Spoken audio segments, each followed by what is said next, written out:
اور تمہارے اموال اور اولاد ایسی چیز نہیں جو درجے میں تم کو ہمارے مقرب بنا دے، یعنی موثر علامت قرب کے بھی نہیں، مگر ہاں جو ایمان لے آئے اور اچھے کام کرے، یہ دونوں چیزیں البتہ سبب قرب کے ہے۔ کون سا؟ ایمان لانا، اچھے عمل کرنا، یہ اللہ کے نزدیک ایک رحمت کے لیے، قرب ڈھونڈنے کے لیے، اللہ کا پیار محبت اس پر آنے کے لیے۔ لیکن یہ اولاد کے طرف سے نہیں، بیوی بچے کی طرف سے نہیں ہوگا، یہ تمہارے لیے برتنے کے لیے چیز ہے۔ اس کو برتتے ہوئے اللہ کو راضی کرنا، اللہ کی رحمت کو ڈھونڈنا۔ اس آیت میں تم کو معلوم ہو رہا ہے تمہارے اموال اور اولاد ایسی چیز نہیں جو درجے میں تم کو ہمارے مقرب بنا دے، یعنی مؤثر و اللہ قرب کے بھی نہیں، مگر ہاں جو ایمان لائے اور اچھے کام کرے، یہ دونوں چیزیں البتہ سبب قرب کی ہے۔ ایسے لوگوں کے لیے ان کے نیک اعمال کا دونا سل ہے، یعنی جو آدمی نیکی کام کرتا ہے نا، اب اس کو اللہ تعالیٰ دگنا زیادہ کر کے اس کو ثواب دیتے ہیں۔ جو آدمی بدی کر کے لے آتا ہے نا، اتنا ہی سزا کر دیتے ہیں جتنا اتنے بدی کر کے لایا ہے۔ اللہ تعالیٰ کا ایک بڑا مہربان ہے جہان والوں پر۔ اور وہ بہشت کے بالخانوں میں چین سے بیٹھے ہوں گے جو نیک آدمی ہوں گے، جو متقی پرہیزگاری ہوں گے۔ متقین علی فرش بطائن حمین استبرق الجنتین دان فبأی آلاء ربکما تکذبان۔ اور جو لوگ ہماری آیتوں کے متعلق ان کے ابطال کی کوشش کر رہے ہیں یا نبی کو ہرانے کے لیے، ایسے لوگ عذاب میں لائے جائیں گے۔ ایسے لوگوں کو عذاب میں لائے جائیں گے جو نبی کو ہرانے کے چکر میں ان کو مصیبت میں ڈال دیتے ہیں، ان کے کہنے کو نہیں مانتے، ان کو ایذائے دیتے ہیں، اور قرآن کے منکر ہوتے ہیں، اللہ کے حکام کے منکر ہوتے ہیں۔ اللہ تعالیٰ ایسے لوگوں کو عذاب میں لائے جائیں گے۔ آپ مومنوں سے فرما دیجئے کہ اے میرے رب اپنے بندوں میں سے جس کو چاہیے فراغ روزی دیتا ہے اور جس کو چاہیے تنگ سے دے دیتا ہے، اور جو چیز تم موقع حکم الہی میں خرچہ کرو گے سو یعنی اللہ تعالیٰ اس کا اور دے گا، اور سب سے بہتر روزی دینے والا اللہ ہے۔ اللہ سے روزی کا طلبگار ہونا، اور وہ دن قابل ذکر ہے جس روز اللہ تعالیٰ ان سب کو میدان قیامت میں جمع کرے گا۔ دیکھو میدان قیامت، یہ بھی قیامت کا نشانی ہے۔ پھر فرشتوں سے ارشاد فرمائے گا، کیا یہ لوگ تمہاری عبادت کیا کرتے تھے؟ تو یہ فرشتوں سے ارشاد فرمائے گا کہ کیا یہ لوگ تمہاری عبادت کرتے تھے؟ کچھ لوگ فرشتوں کو عبادت کرتے، جو بڑے فرشتے جبرائیل علیہ السلام، میکائیل علیہ السلام، اسرائیل علیہ السلام، جو ان کو بھی عبادت کرتے تھے۔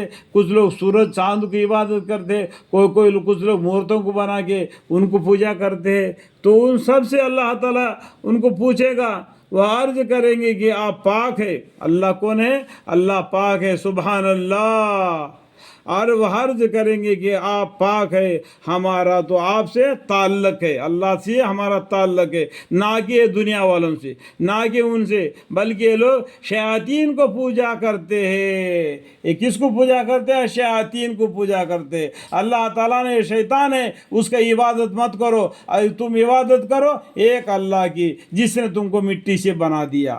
ان میں اکثر لوگ انہی کے متعدد تھے۔ سو کافروں سے کہا جائے گا کہ تم مجمع عابدین و معبودین، جو عبادت کرنے والے، عبادت کروانے والے، دونوں بھی میں سے نہ کوئی کسی کو نفع پہنچانے کا اختیار رکھتا ہے نہ نقصان پہنچانے کا۔ اور اس وقت ہم ظالم یعنی کافروں سے کہیں گے کہ جس دوزخ کا عذاب کو تم جھٹلایا کرتے تھے، پیغمبر دنیا میں تم کو بتلاتے تھے، جس کو تم جھٹلاتے تھے دوزخ کے عذاب کو، آپ اس کا مزہ چکھو، آپ اس کا مزہ چکھو۔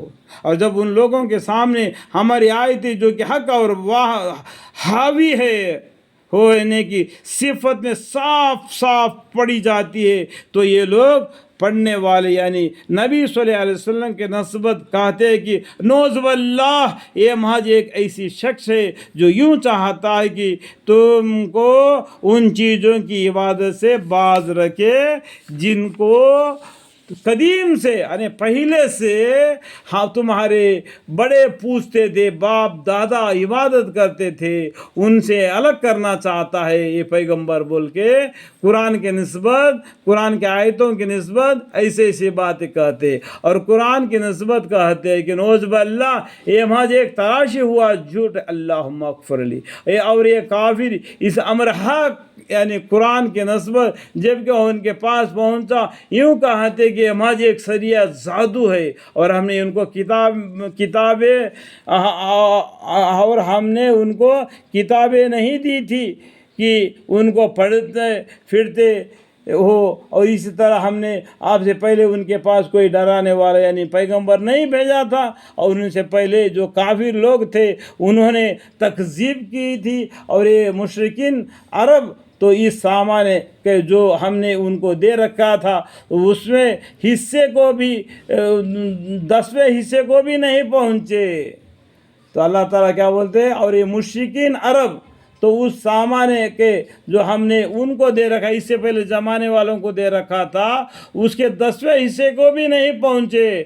اللہ تعالیٰ نے احکام کو پڑھنا چاہیے تھا، ماننا چاہیے تھا۔ ان لوگوں سے آج ہم لوگ دنیا میں بس رہے، اس سے پہلے ہمارے جگہ پر وہ لوگ بس رہے تھے، وہ طاقتور تھے، بڑے اونچے آدمی تھے۔ جس طریقے سے ہم لوگ زمین کو جوت کر اناج پیدا کرتے وہ بھی زمین کو جوت کر اناج پیدا کرتے تھے، وہ بھی بہت طاقتور تھے، اتنے طاقتور تھے کہ پہاڑوں کو بھی تراش کر اس میں گھر بناتے تھے، اتراتے تھے، گھمنڈ کرتے تھے ہمارا کوئی نقصان نہیں ہوگا۔ لیکن اللہ تعالیٰ نے ایک دم ایسا آواز لایا جیسا کہ پھٹ کر رہ گئے، جیسا کہ ان گھروں میں بسے نہیں تھی، جیسا کہ کھیت کٹ گیا، آگ ٹھنڈا ہو گیا۔